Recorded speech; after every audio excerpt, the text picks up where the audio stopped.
नहमदुहु व नुसल्ली अला रसूलिहिल करीम अम्मा बाद फ़अऊज़ु बिल्लाहि मिनश शैतानिर रजीम बिस्मिल्लाहिर रहमानिर रहीम।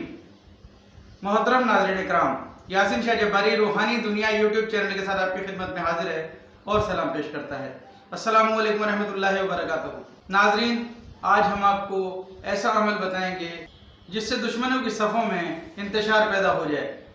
नाज़रीन, ये अमल सिर्फ जायज़ मकासद के लिए कीजिएगा।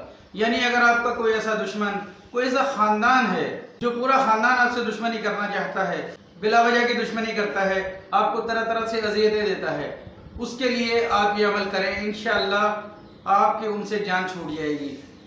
वो खुद अपनी आग में जलते रहेंगे, खुद ही आपस में लड़ लड़ कर आपकी जान छोड़ देंगे। नाज़रीन, ये अमल सिर्फ जायज़ मकासद के लिए किया जाए। अगर आप किसी के लिए नाजायज़ करेंगे तो अल्लाह और आपका मामला है। नाज़रीन, ये अमल हमारे बुजुर्गों में खास आता है।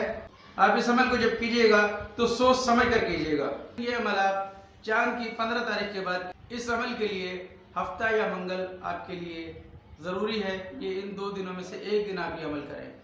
हफ्ता या मंगल ज़ोहर की नमाज के बाद आप इस अमल को करेंगे। जब आप इस अमल को करने लगेंगे तो आपके मुंह में कोई कड़वी चीज़ होनी चाहिए, जैसे नीम की पत्ती वगैरह मुंह में रखकर चबाकर आप इस अमल को करेंगे।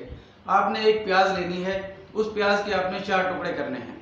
4 टुकड़े करने के बाद आप इसके अंदर थोड़ी सी हल्दी और थोड़ा सा राई दाना, ये दोनों चीज़ें आप इसमें डालेंगे। ये नक्श जो आपको स्क्रीन पर दिखा रहे हैं, इस नक्श की आप फोटोकॉपी कराएंगे। फोटोकॉपी कराने के बाद नीचे नाम, जितने भी आपके दुश्मन हैं उन तमाम का नाम उनकी वालिदा के नाम के साथ लिख कर आप ये तहरीर जो आगे लिखी हुई है, खाना खराब शुद्ध, ये आप लिख देंगे। पहले आपने नाम बमाए वालिदा लिखना है, फिर आपने खाना खराब शुद्ध लिखना है, और इस तावीज़ को और हल्दी और राई को प्याज के अंदर डाल के काले धागे से बांधकर काले कपड़े में सी कर किसी पुराने कुएं में, जिसे लोग इस्तेमाल ना करते हों, उसमें डाल दें या किसी पुरानी कब्र में डाल दें। नाजरीन, इसके बाद आप वापस घर आएंगे और गुस्ल करने के बाद अपनी ज़िंदगी के मामूलात में मशगूल हो जाएंगे। नाजरीन, ये अमल सिर्फ एक बार करने का है, लेकिन इस अमल को नाजायज़ करने पर रिजत का ख़तरा है। आप इसे सिर्फ जायज़ मकासद के लिए कीजिएगा। यानी ऐसे लोग जो आपको बहुत ज़्यादा तंग करते हों, बेजा की तकलीफ़ देते हों, पूरा ख़ानदान आपको तकलीफ़ देता हो, उस मकसद के लिए आप इस अमल को कर सकते हैं। बसूरत दीगर रिजत के आप खुद ज़िम्मेदार होंगे। नाजरीन, इस अमल से पहले आपको सदका देना ज़रूरी है।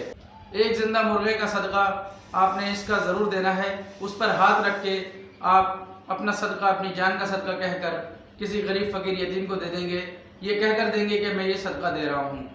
उसके बाद आप इस अमल को कीजिएगा। ये अमल इंतहाई ताकतवर है, लेकिन आप इसको करने से पहले खुद समझ लीजिएगा कि ये अमल आप इस पर पूरे उतरते हैं जो शराइत हमने पेश की। अगर नाजायज़ करेंगे तो आप खुद ज़िम्मेदार होंगे।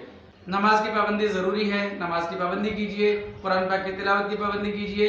यासीन शाह जब्बारी को इजाज़त दीजिए। अल्लाह आपका, मेरा, हम सब का हामी नासिर हो। अस्सलामु अलैकुम रहमतुल्लाहि व बरकातुहू।